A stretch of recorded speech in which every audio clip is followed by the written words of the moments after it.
Okay. All right, let me share this with those on Discord.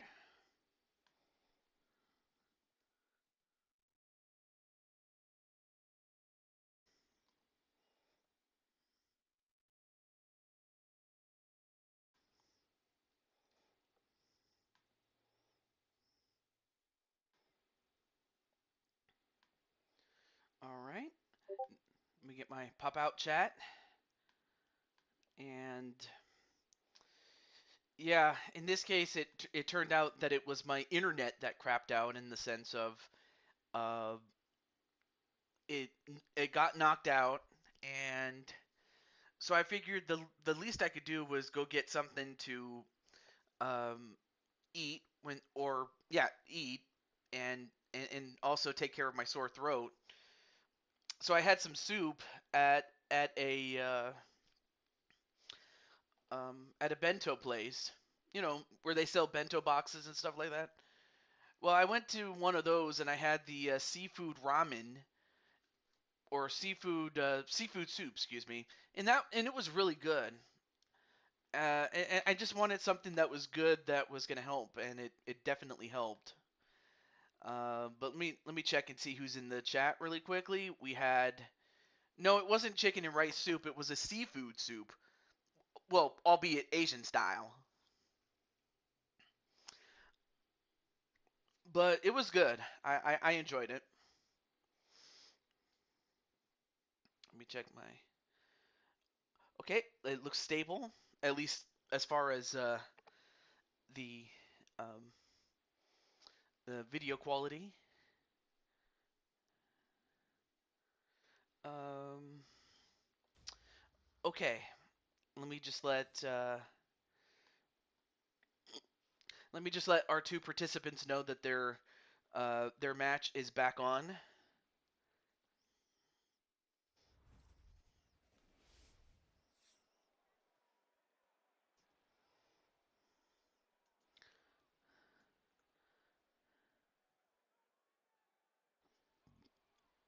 And same thing with AJ, or rather, uh, Diamond Sky through AJ, of course.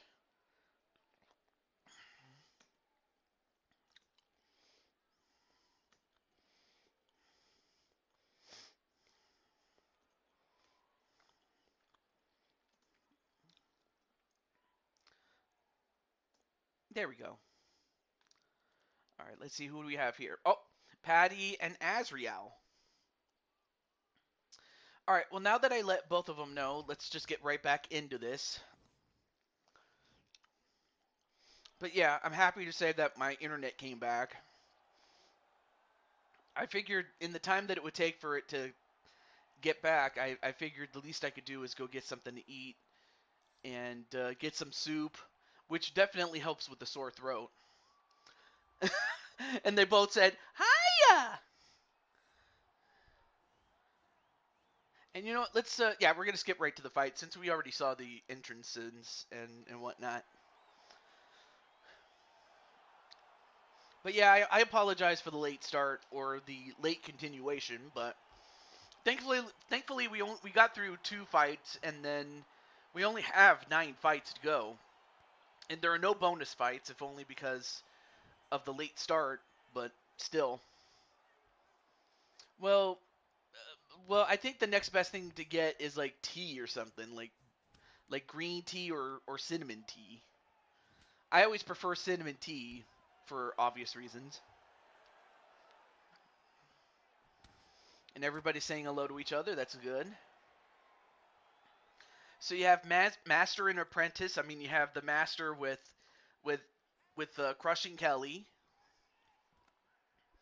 and you have the apprentice with Diamond Sky. And we're gonna find out.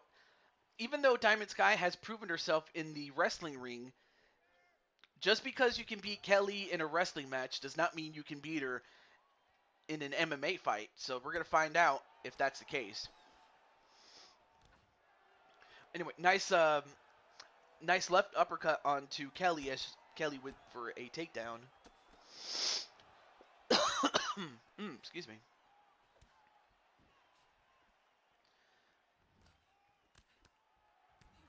Although right now, Diamond Sky doing pretty well with the hands.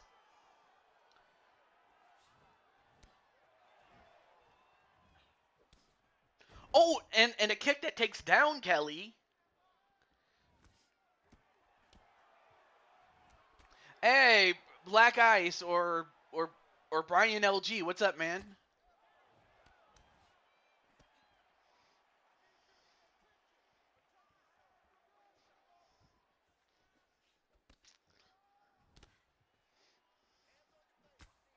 Oh, nice high kick there onto Kelly. Oh, and also welcome back against all odds. I forgot to say hello as well.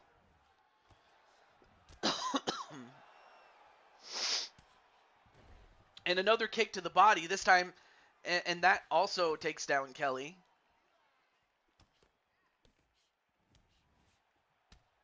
Oh, and another takedown attempt that gets intercepted by a kick.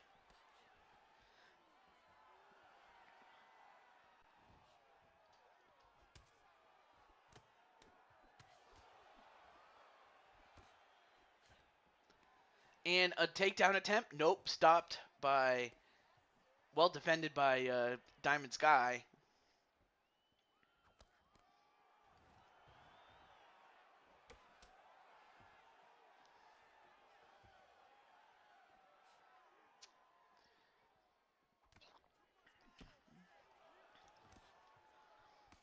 Anyway, nice exchange there.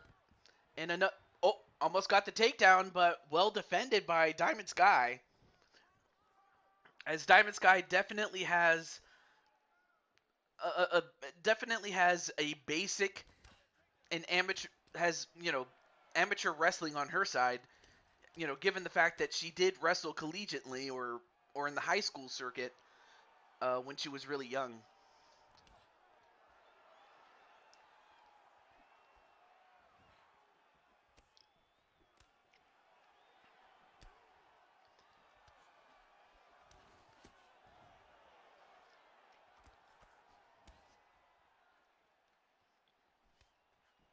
Oh, nice kick to Diamond Sky's leg by KK. Oh, KK just got uppercutted, and that made her a bit woozy.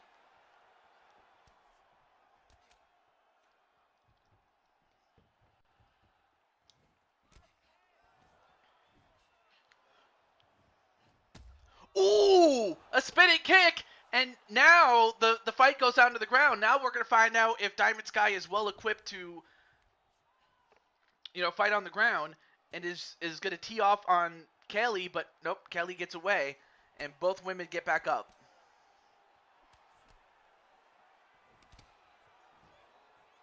Well, we'll have to find out what adjustments Kelly will have to make, because right now, oh, never mind, as Diamond Sky just got knocked down herself.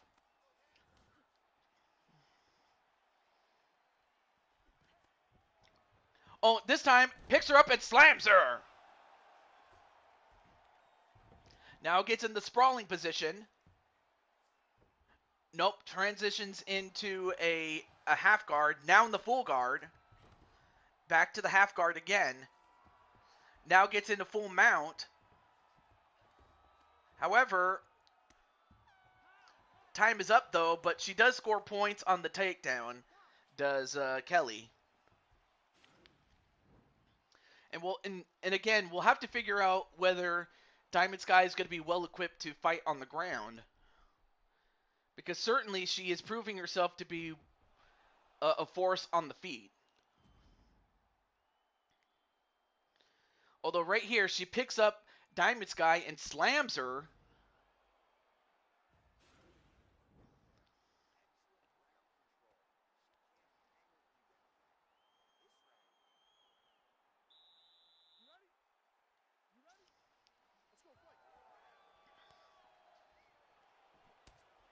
Oh, and another kick that takes down Diamond Sky.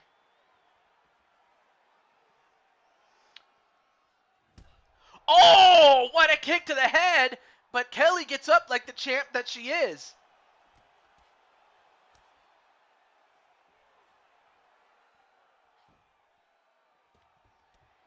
Oh, and a takedown on to Diamond Sky.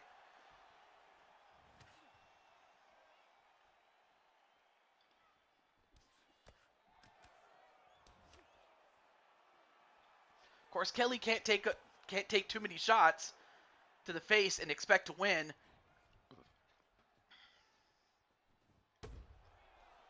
Oh, and a kick while Kelly was in the air jumping.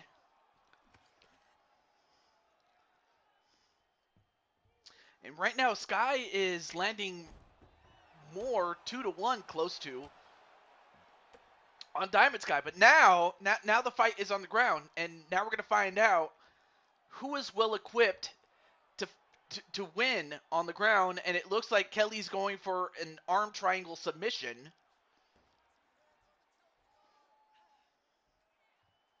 Now the question is, can Diamond Sky escape?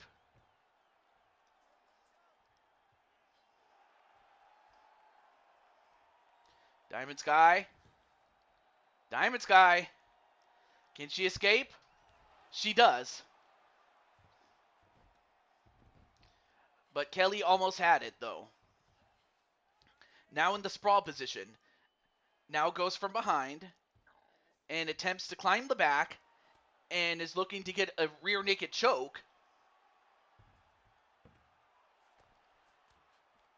Or is just going to punch the head off. Nope. Gets right back on the feet again.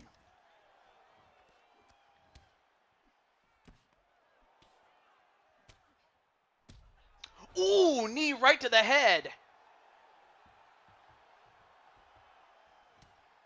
And then a kick to intercept as Diamond Sky was charging in, jumping up in the air towards her.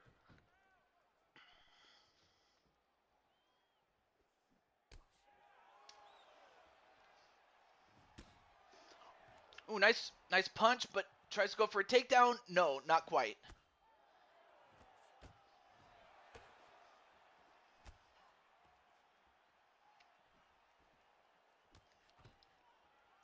Goes for yet another takedown, but not quite.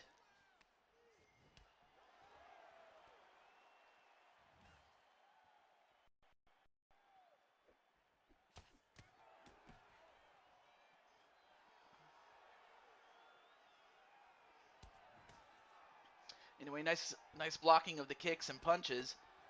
And now Kelly's starting to get her second wind. And if that's the case, then Diamond Sky may be in trouble. Oh, I might have spoken too soon, but Diamond Sky does get a knockdown on Kelly.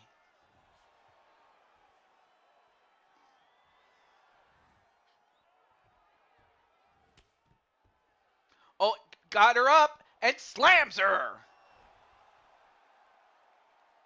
Once again, Kelly in position. What's she going to do this time? Another arm triangle.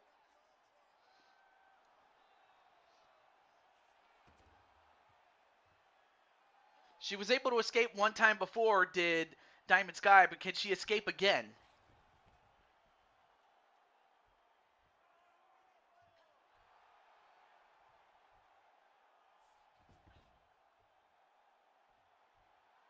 Ooh, this could be close.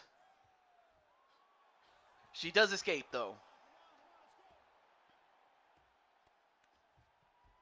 Now transitions into a half guard.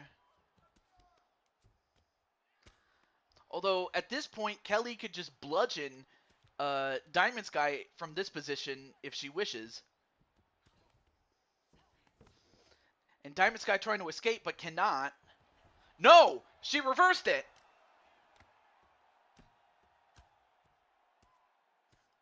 Well, now we'll see if Diamond Sky can go on the attack this time.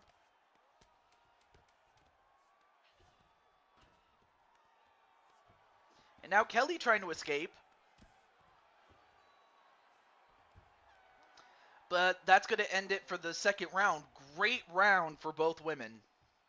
But there were several times I thought that, Kelly was going to get the win via submission, but she didn't give up, though, did Diamond Sky. Boom! And right there, that probably would have knocked out most other women.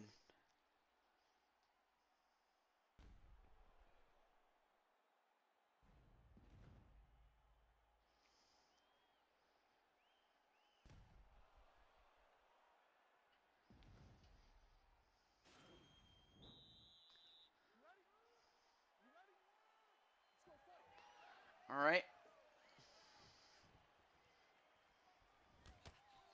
Ooh, spinning back fist there by Diamond Sky.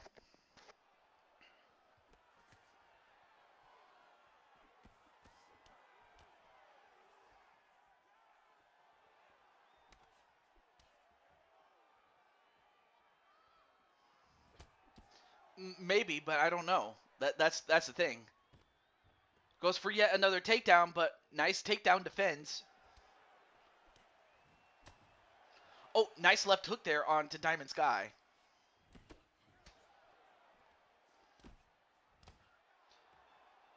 But now Kelly using her strength.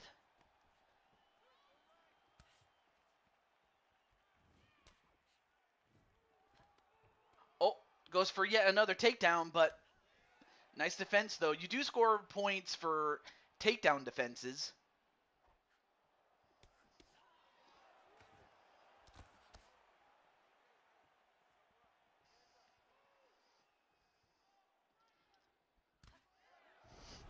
And it's a kick that takes down Kelly.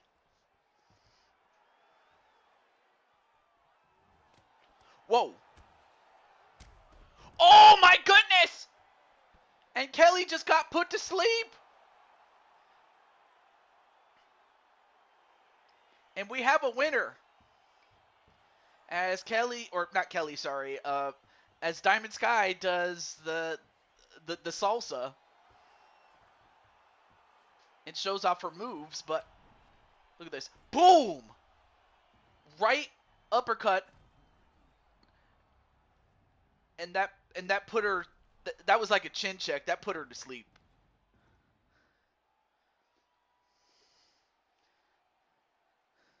And Diamond Sky's going to help Kelly up, and there's Kelly. Ladies and gentlemen, referee Dan Mergliata has called a stop to this contest at 1 minute, 24 seconds of the third round, declaring the winner by knockout, the chosen one. So it took a third round knockout to win. Welcome back, Brian. And by the way, Brian, you had a fight in what turned out to be part 1 of the show.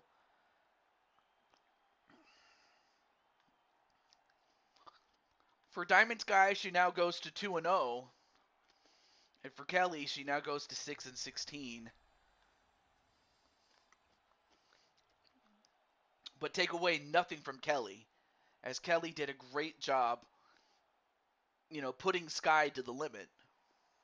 And then Kelly's like, boo! All right. Let me exit and come back and get back in this, because next up is going to be Brandon. It's going to be Brandon and Najee. Both these guys are former UFC champions, in that Brandon is a heavyweight champion twice before, and Najee is a former lightweight champion twice before. So with that said, let me see if Brandon is in the chat. Okay, let me let Brandon know that he's up next. Same thing with Najee as well.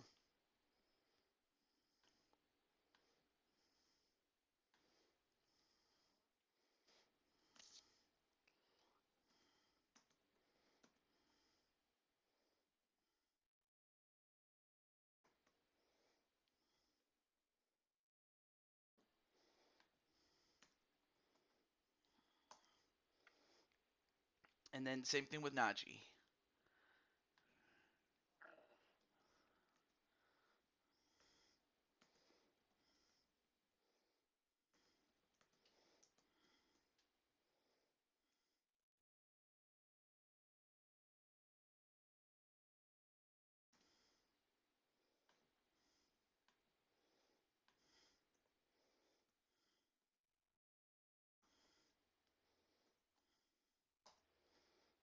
Okay.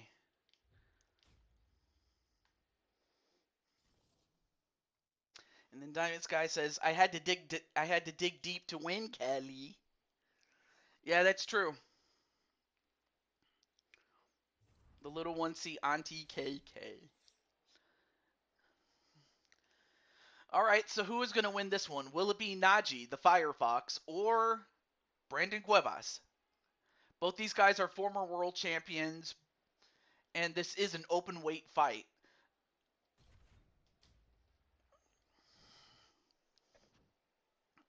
I mean, it's pretty obvious for Brandon that he has to use his power and his strength, and that Najee has to use his quickness and hope that Brandon tires out.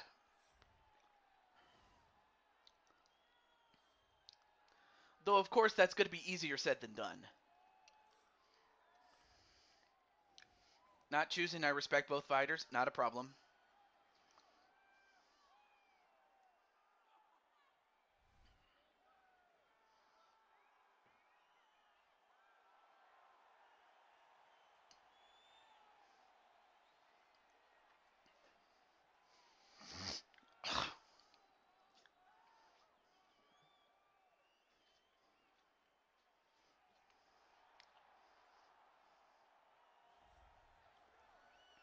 So anyway, here is Najee. Both these guys are from Hoboken, New Jersey, so it's kind of funny that you have two Jersey boys fighting each other, and yet here we are.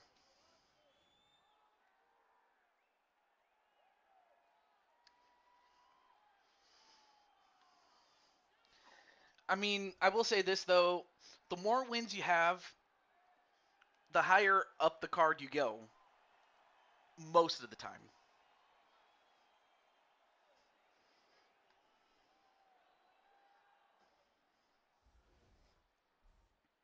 All right, tail of the tape. Najee is younger, but the height and reach go to Najee, but the weight advantage goes to Brandon. So we'll see how Brandon uses that weight advantage, although it's only by 30 pounds. So it's not a big stretch there. Making his professional debut here tonight, he stands 5 feet 9 inches tall, weighing in at 190 pounds. Fighting out of Hoboken, New Jersey, the Enforcer. And now introducing his opponent, fighting out of the red corner. This man is a kickboxer, making his professional debut here tonight. He stands 5 feet 10 inches tall, weighing in at 160 pounds. Fighting out of Hoboken, New Jersey. Yeah, that's true. There were twice I thought Kelly had you beat, really. But that just goes to show that you didn't give up. And when the action begins, our referee in charge, Herb Dean. Ready. You ready to fight?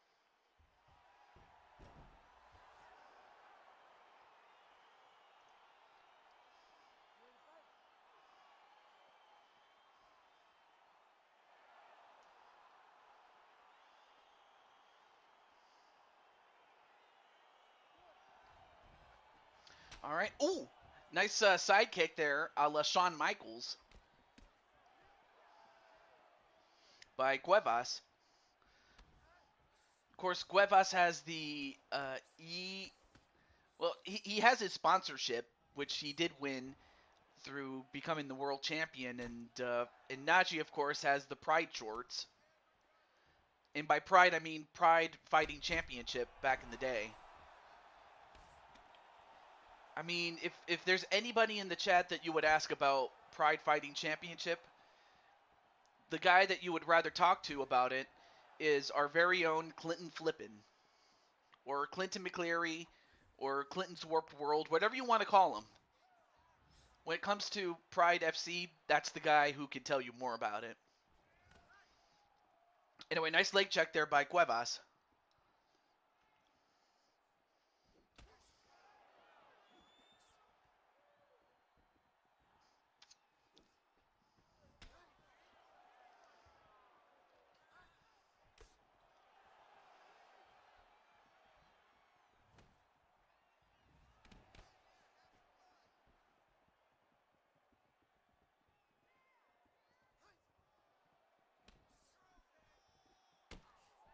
Oh, nice jumping kick there onto Cuevas.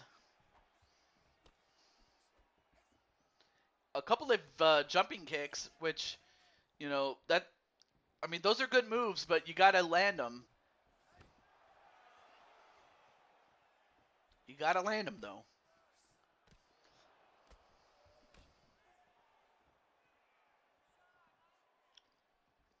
Although to Brandon's point, he's not trying anything like over. Whoa! Big kick right to the face as Najee swung and missed, and Brandon made him pay for it. But now we're gonna find out which one of these two men is better suited to fight on the ground.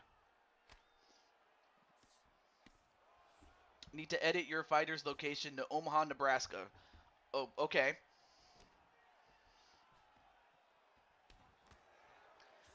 I would have to probably edit it after the show since I don't think I'd be able to do it midway into it, but that's fine. I could do that.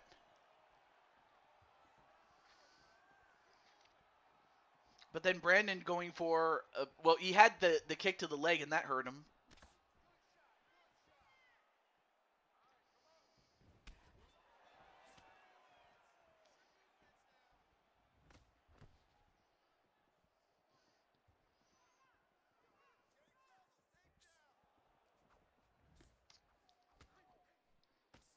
Anyway, nice spinning kick there by Brandon.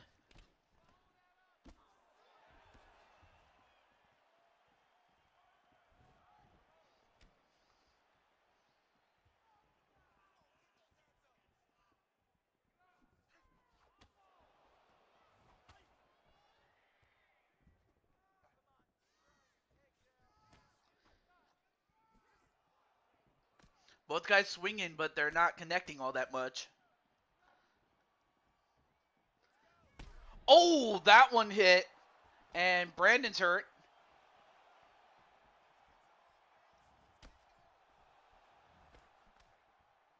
Yeah, that's true.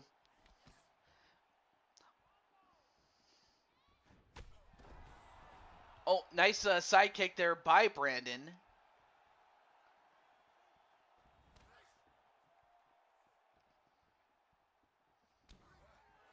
Oh, nice kick to the leg of Brandon by Najee.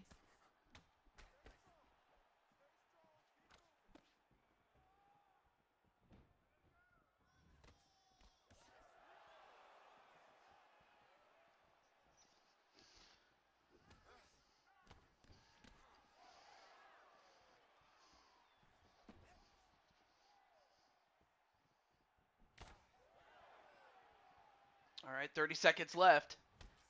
And a kick that takes down Najee. All right, back on the ground again for about 25 seconds. Now Brandon advances into the half guard. And now he's going to tee off on him. Now it transitions into the full guard. Oh, wait a minute. He's got him in, what's he going to aim for? Is that a Kimura? Yeah, he was going to go for a Kimura lock, but time runs out. And if anything, that might have saved Brandon. Maybe, maybe not, but it was a bit too late in the round to go for a submission, though. But that's something that Brandon has got to be aware of. Look at this. Nice spinning kick that takes down Najee, and that scores a knockdown for him. And then there's another one, and right there, I thought for a moment Najee was going to be put to sleep. And then there's yet another knockdown, this time with the side kick.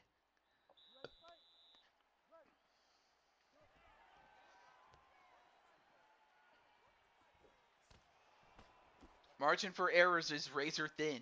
Yep.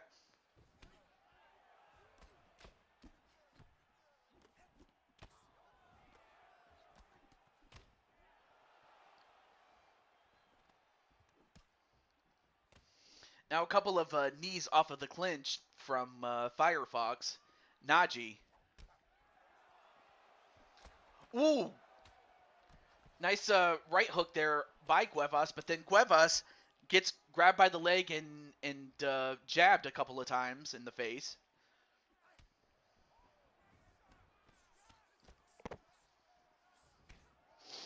Hey, Najee, what's up, man? I hope everything's going well, and I don't know if you have the new Super Mario Wonder game, but if you do, I'm willing to bet you play as one of the Yoshis. By the way, I did get that game myself, and it's very fun. I'm just gonna say it's fun.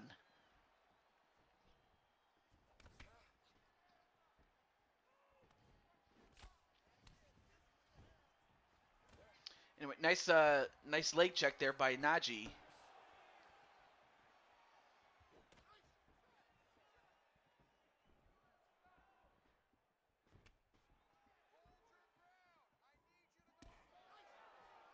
I was actually playing it today. Mm. But I also like how you can pick any character like at any time, like in between levels. You could change your character. Like I find that to be the most interesting thing.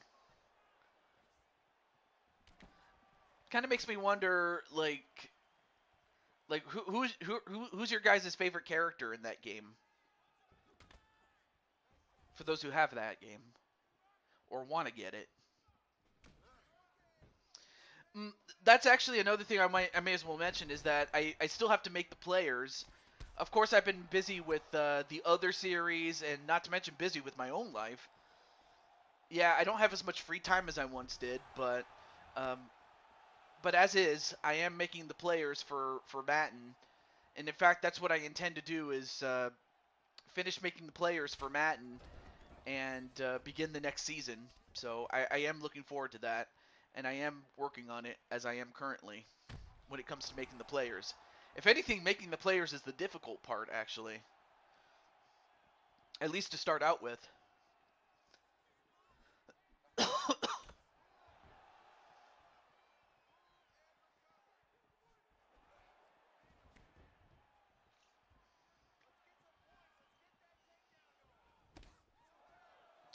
All right, now both men. Oh, and a big boot right to Naji, and Naji could be knocked out. Although how Naji did not get knocked out is completely beyond me, but Brandon just punching him in the head a couple of times. You have an idea?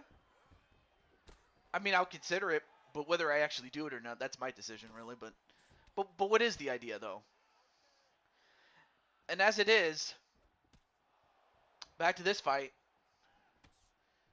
Naji is hurt. Oh, but that time he got Brandon, and now Brandon's hurt. Ooh.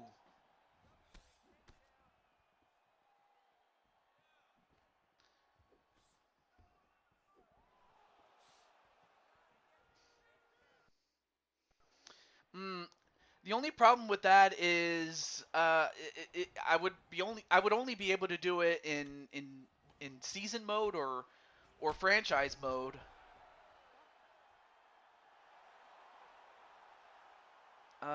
That would be. Mm,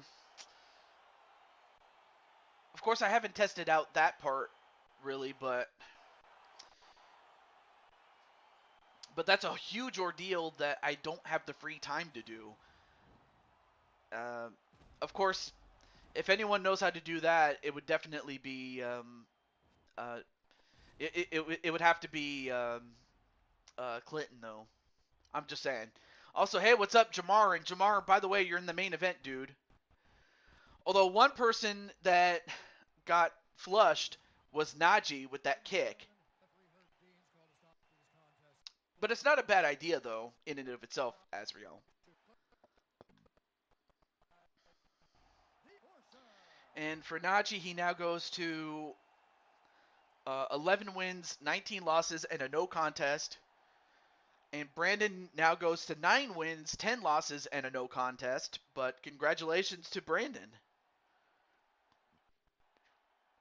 And Frostbite. But yeah, like the idea in and of itself, Azrael, that's not a bad idea. It's just that I would have to utilize franchise mode, and well,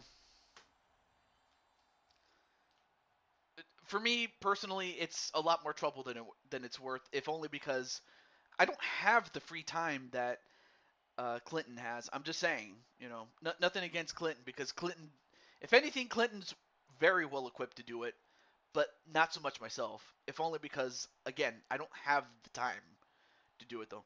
It says you could set it in your season setting to be able to be done right away. I'll have to test it out then, if that's the case. I mean, never say never, of course. So it's not out of the question completely, but it's something that I'll consider. But as it is, let's move on to our next fight.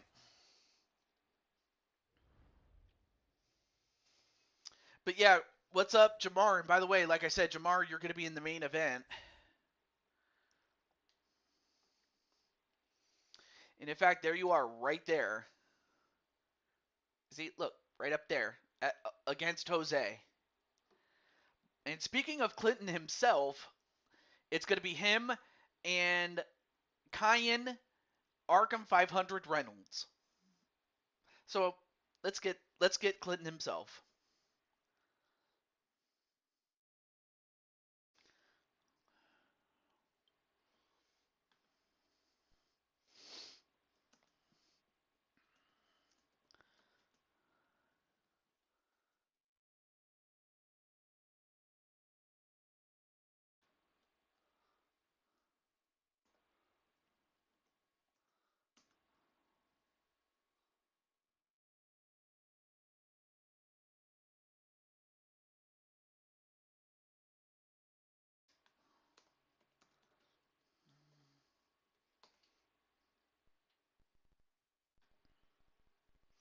All right, and then let me get Mr. Arkham.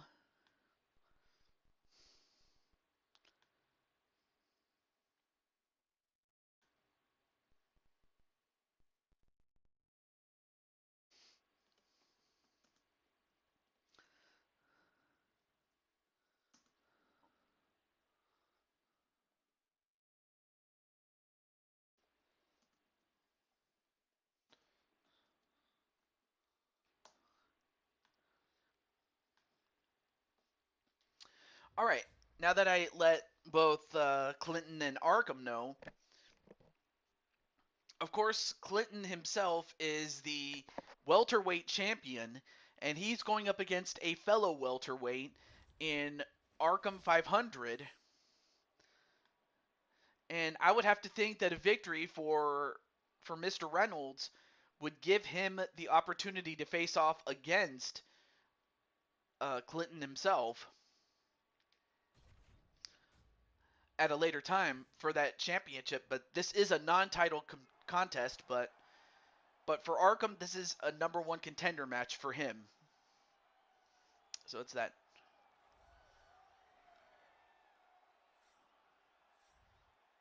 Issuing a challenge to the UFC heavyweight champion. That would actually be your brother Atticus, Azrael. Now, whether Atticus is willing to do it or not, that's another story.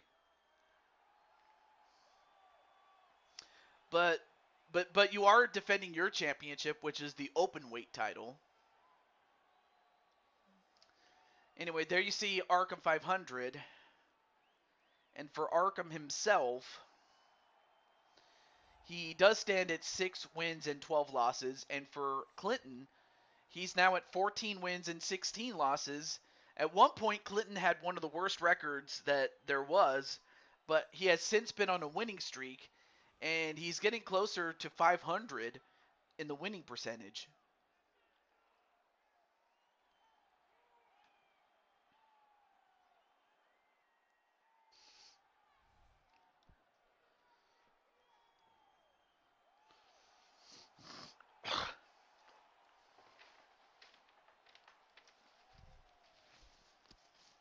Yeah.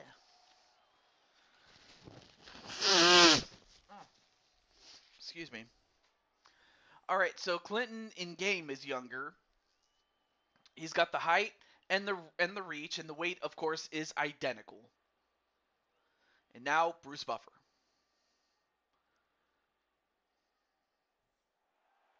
Ladies and gentlemen, this fight is 3 rounds.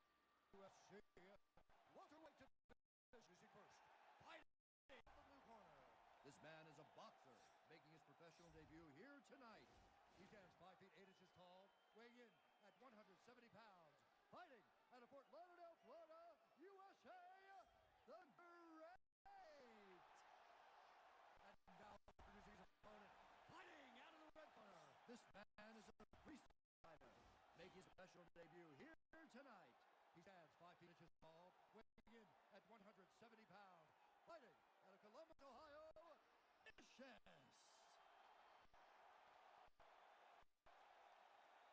And when the action begins, our referee in charge of the octagon is Eve Leving.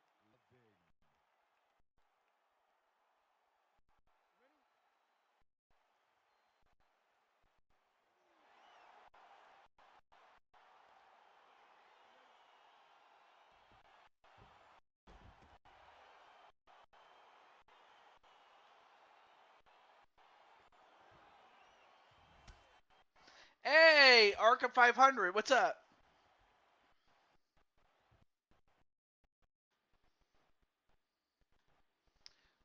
Oh shoot, I better. Anyway, great to see you there, Mr. Arkham. Oh shit. Let me turn down maybe this. Okay. Okay, there we go. All right, I was just making sure that that the uh, that the video was working. All right, there we go. Anyway, how's it going there, Arkham? Also, let me know, guys, if the video starts looking choppy and stuff. Please do let me know. But yeah, I'll. But I will say though, you did a great job with Kings of Wrestling early in the show. It just sucks. It just stunk though that it had to be towards when I was at church at the time. But I will definitely watch the rest of the show from that point after this. So thank you so much for putting me in the match. I definitely appreciate it, Mr. Arkham. Although we're gonna find out if Mr. Arkham himself can beat the welterweight champion and get himself a shot at the welterweight championship of the UFC. Ooh, nice couple of kicks there by Arkham.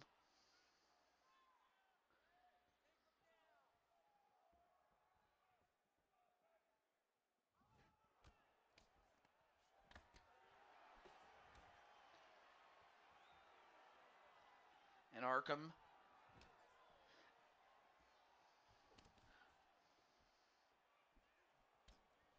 Okay, good. Anyway, we fit share.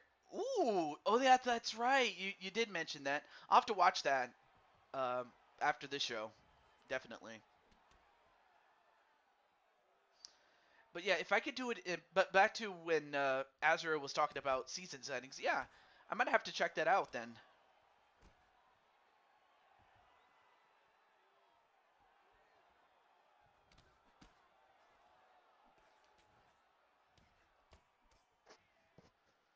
But with that said, though, oh, goes for a takedown. Nope.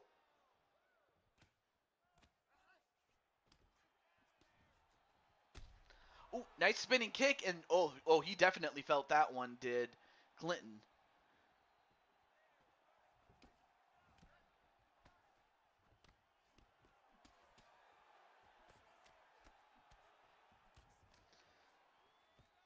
And so far, Arkham doing a great job attacking and blocking when he needs to.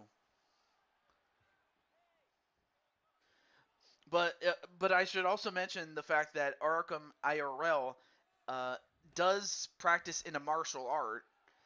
Correct me if I'm wrong, but I believe it's Taekwondo. Although he's doing a good job with those hands.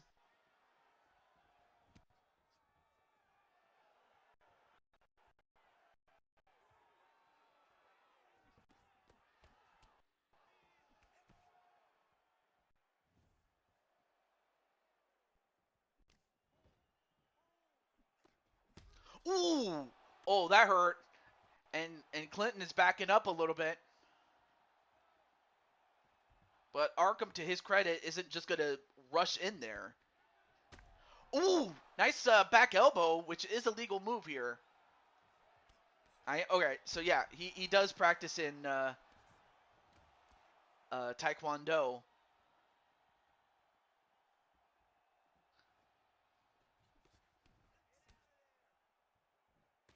Oh, nice spinning kick.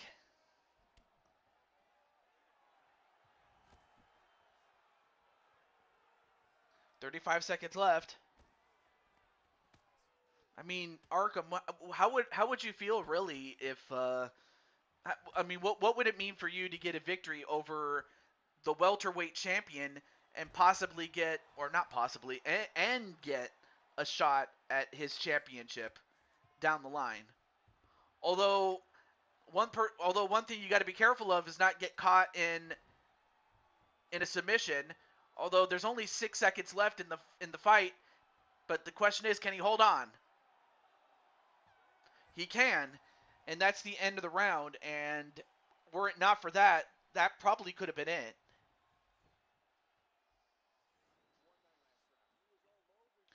And and given that Clinton has been in this position many times, he knows he had that one. He believes that he had it won. Oh, and normally when it comes to strikes behind the head, if the reason that it happened was because the person that made the spinning move gets struck in the back of the head, well then that's on the person that spun their head, or spun their body rather. Because if it had been more deliberate, then that would have been a foul on Clinton. Anyway, it would be a huge step up for me on UFC, especially since this show has been dormant for a while. Yeah, but that has more to do with the fact that, oh, nice kick there on Clinton there. Yeah, although that has more to do with the fact that I wanted to get as much mileage out of the WWE series, given the fact that I did spend a lot of money and a lot of time on that. I mean, at least with the WWE 2K19 series that I did, I got more than 3 years out of it. So at least I didn't have to overdo it. I was able to feature all the other games though, but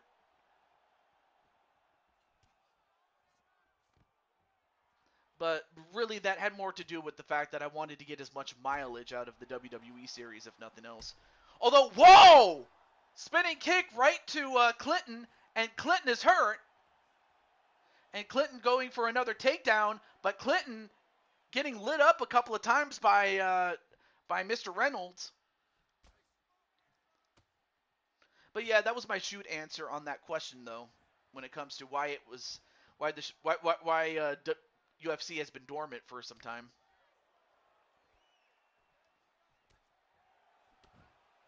Oh, nice snap jab onto Arkham.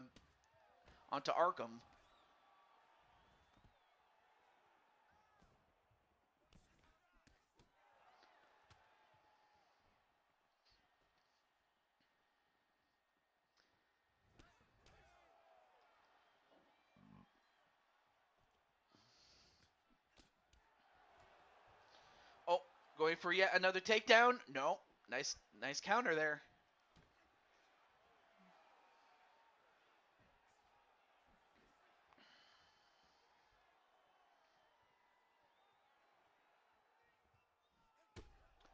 Wow, and a spinning kick. Right now, right now Arkham is just lighting him up, and another big punch. And is he going to finish him off? I mean, Arkham doing a good job, not overly not trying to go for the kill, and not wasting the gas, so to speak,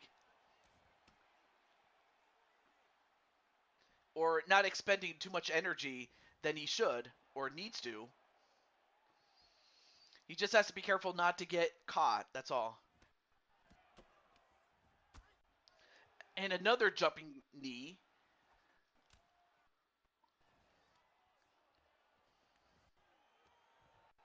Although this time he gets picked up and slammed.